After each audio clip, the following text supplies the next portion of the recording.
Hi, welcome to Amplify. Would you like to introduce yourself? Yeah, I'm Liam Senior, singer-songwriter. Yeah, that's good. I'm just going to jump straight into questions really. So, what inspired you to start, writing music? A combination of the music I listen to, I think, and boredom. Picking up a guitar, playing around with some stuff, putting some chords together. I listen to a lot of acoustic music, so I think you end up trying to play music by your favourite artists and replicate that, and you end up stumbling across, I think, your own sort of style of music sometimes. Yeah. So do you write all your own songs? Yeah, I normally chuck a couple of covers in if I do a set. I'll throw in a few tracks by bands that influence me or groups, and then, but it's mainly my own stuff that I play. Alright, that's pretty cool. When you're writing your own songs, do you base it off experience, or where do you get your inspiration from? It could be a number of things. It could be an experience I've been through in my life that might just pick up the lyrics, or I might come up with a certain guitar part that has a certain feel to it, so I'll write lyrics around that. But I quite like writing songs based on stories or films or books or something like that, because I think sometimes you don't have to always go from personal experience. It's nice to, and songs are meaningful that way, but people can relate to any song sometimes if there's a certain lyric in there. So if you look at anything else that can inspire you to create that, you can. So you've got quite a variety of dynamics. Yeah, in music. I'd like to think so. Try to. Is there anyone that you prefer, like just having the guitar first, or? I normally write a guitar part first. I'll come up with a chord progression I mean, a lot of the chord progressions and the choruses and things can be quite similar in a different key, but there might be something that I'll play and I'll like it, and then I'll build from there.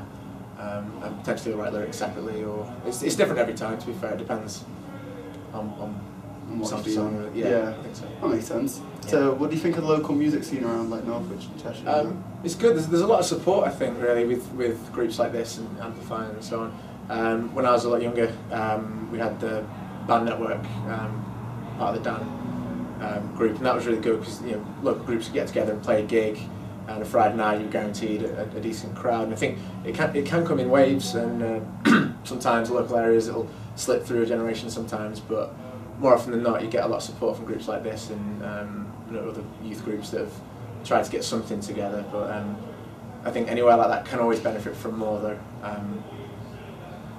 Venues and things like that could be doing more to support local acts and encourage local artists. But when you see groups like this, it is good to see a lot of support for young kids that want to get involved in music and do something decent about it and get some help with it.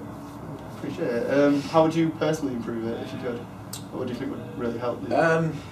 I think you need to add a similar sort of thing to the band networking. You need something where there's a regular local gig every week, because when you get there's a lot of venues around here in the surrounding areas, I think, that are good music venues for decent musicians or for touring bands or artists that can support themselves. But I feel I really benefited from the scene that we had when I was a lot younger.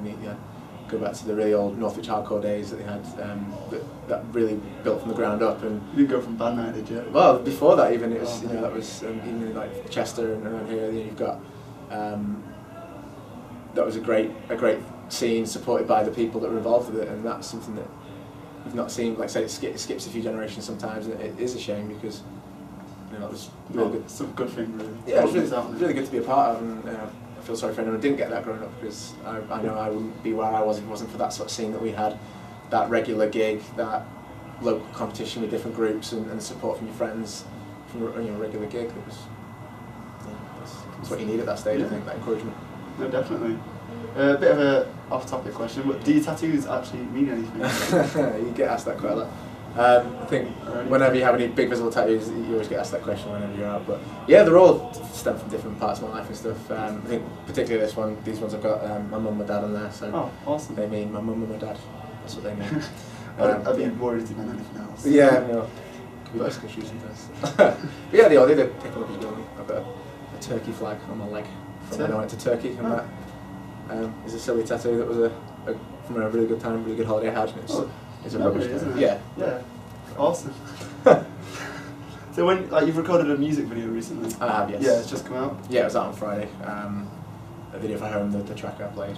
Depending when it's been edited, I've either just played it or you're about to see I'm about to play it. But I've already recorded. It came out on Friday. Really pleased with that. Yeah. What was it like recording that compared to you've been recording singles and albums and stuff? Yeah, it was a bit out of my comfort zone. I've been recording music all my life since I could, pick up a guitar. I've been playing in bands and writing my own music and recording. Something I've studied as well, so it's almost becomes quite a routine. I'm quite used to the routine of that and the process that's involved. But music video, something I've not really done very much of. I did one video with the band, so it's a lot different. Having to try and act is not. The two don't come together necessarily. Just because you can write a music, write a song doesn't mean you can act. But it's like some foreign language. Yeah, a little bit. But the director was brilliant, and he really encouraged me and taught me through it all. And hopefully it was a good performance. You have to check out the video to see. But yeah, it was a really good day. It was something different. That's something I'd like to do again. Was it a fun experience? Definitely. It was a long day up at the crack of dawn. Don't finish till it's done. But yeah, really enjoyable. Something different. And looking now at the end result, it was so worth it. And like I said, I'd love to do it again. So yeah, we'll can't wait for the next one, I suppose. Yeah. Do you ever get writer's block? All the time. Yeah. All the time. How do you overcome writer's block? Sometimes you shouldn't be afraid to walk away. I think sometimes you just need to put down the guitar and do something else for a bit. I think that's the best. Yeah, definitely. Or sometimes the complete opposite. Just plough on, keep trying at it, give it another go. But it depends on the song sometimes. And writer's block's horrible. You can get it through anything. Worst times. Sometimes you can be on a roll and then suddenly it goes and that's it. And again, I think I would walk away from it at that point. Play again another day. Everyone's different. So. Fair enough. What would you say the biggest turning point of your career so far? My career, wow. Some of the gigs I've played have been really good fun. I think finally putting my own single on iTunes was a big accomplishment. I really enjoyed that. Just for my own, I don't necessarily care if anyone listens to it. It's great if they do. Obviously, any musician wants the music to be listened to, but to know that it's there on iTunes and to see videos on YouTube and stuff, it's been brilliant. But I've played some really big gigs and really big tours with my closest friends and family involved. Awesome. And that's brilliant. So I think as long as you never give up with that, there's not necessarily been a turning point. There's not been necessarily one moment that stood out. Yeah, but it's just been it's typical. The life of a musician necessarily isn't always. There's not always that big break or that turning point. It's that slow, long, hard work that eventually sometimes pays off, and that's the life of a musician. You're going well at the moment. Yeah, it's not all X Factor and big breaks, unfortunately, but it's something that I think if you are a musician at heart, then you'll never give up, and it'll always be. Yeah. It'll always be that way. That's pretty cool. What would you say is the best venue you've played at? I love playing. I play at DB's in the Red Lion in Winsford, Whitelocks. It's a local gig, and the people there are brilliant, and you always get a nice crowd of friends and family. That's a gig I love playing. But I played the Boxing Crew, which is I just love the venue itself, not necessarily the crowds or the people or anything. The other people there are great as well, but the venue itself just got a lot of character, and I like that. I played at Hub Festival in Liverpool, which was brilliant. That's the biggest crowd I've ever played in front of. How many do you reckon? It was a good few hundred, sort of 500, 600 maybe. I don't know. But when you stood on stage, it's hard to tell, but it looked massive. So it's like millions in front of you. It could have been 50, but I don't know. Fair enough. So you're on a solo project. Yeah. Like, what's it like? Because you were in a band as well. Yeah. What's the comparison like? It's different, obviously. When you're writing and stuff, being in bands like Man Made and Thought Explode, you write a lot as a collective and bouncing ideas of each other. I work quite closely on a lot of projects with Chris Hobley. He does his own solo stuff as well. He's really fun to write with, and he'll normally bring a big idea to the table that we all work towards. But when you're writing a lot of solo stuff, it's a lot of pressure on you, but it's also fun to have full creative control. But it is a completely different experience. Touring's different as well. Playing gigs, obviously, if you're on your own, you kind of drag a few mates with you. But when you tour with a band, it's like a family, really. You love each other, you hate each other, you have the best times, you have the worst times, and you end up waking up with someone's foot in your face in the back of a van because that's all the only place you could sleep. So they're both different, but both brilliant experiences. Any particular one you prefer, or is it just too much of a variation? Yeah, it's too hard to say. Really, I enjoyed both. I wouldn't change anything I've done. I'm really enjoying the stuff I'm doing at the moment. I do the solo stuff. It's great fun. And I'm really pleased, proud of myself. Really, I think it's a nice accomplishment to tick off the list that I've done what I've done. But yeah, you always kind of miss being on the road with your family. Fair enough. So you've got your album coming out soon. Yep. What was it like recording that? Brilliant. Recorded that with Mike Bennett. He's got a studio in the area. He's he's the best producer I've ever worked with. You know, he's not just an engineer in that he'll record.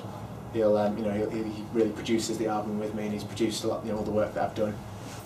So he's not afraid to say that sounds rubbish, which is great to hear sometimes, because you need someone's another set of ears really to pick out. You might see it and you might think it sounds differently. Yeah, exactly. Yeah. Or that writer's block that you might get, they might solve, and that's what Mike's done quite on a number of occasions, and I'm really pleased with how the album's sounding. It's so nearly finished. It's painful sometimes. Just a few things you need to finish off, and that can be a problem as well when you're recording an album. You're never completely happy with it. Sometimes you've just got to say it's done, but you can change it forever. But a few more sessions with Mike, and I think it's not too long until it'll be out, which is brilliant. So when we're expecting it to happen? I'm hoping. I've been saying a few weeks for the past 6 months, but there's only a couple of tracks that really need finishing off. So I would have thought in the next 3 to 6 weeks, I would have thought. It's called Love, Lost, Liberation, and it'll be out on iTunes or CD copy as well. You have to get online try and get a CD on liamsenior.com. So how long ago did you start doing solo stuff? Solo stuff? Probably over the last couple of years. Like I said, I've played and written music for a long time, but I bought myself an acoustic, and just to practice really. It's a lot easier just to sit on your own and play an acoustic guitar. So I jammed out some ideas and went from there really. So the past couple of years, just looking at it. So the progression you've made, would you have imagined when you started, this is where it's going to go, this could be the big break, or is it just sort of relaxing? I've kind of, I don't know really, always had in the back of my mind that I'm not ever going to try and make it per se. I want to just enjoy it. Yeah, I'm a musician. If you cut me in two, I'm a musician inside. That's all I am, and that's something that'll never leave me. So I'll always play music no matter what, and I think that love of writing music and performing music and playing to a crowd will never leave me. So when if that leads me somewhere, brilliant. I'm not going to say no if an opportunity like that arose. But I think to have just that passion first of all, that I think that's what's going to be playing to the to the day I die. I'll be playing music. So. That's cool. Just before we go, any inspirational words to younger artists? Just don't give up. Keep practicing. It's something you've always got to do. I know you've probably heard it 100 times. You've got to find your own way with music. I always find it's almost a contradictory comment really, but to try and play the music that the bands you like or the musicians that you listen to play, that can help to inspire you to find your own way and stick at it, because there'll be people that hate your music, but for every few there's a few people that love your music, and I think that's what will keep you going through that writer's block. Well, that's great. It's been a great interviewing you. Thank you. It's nice hearing you as well. Thank you. So, I'll see you again soon. Cheers.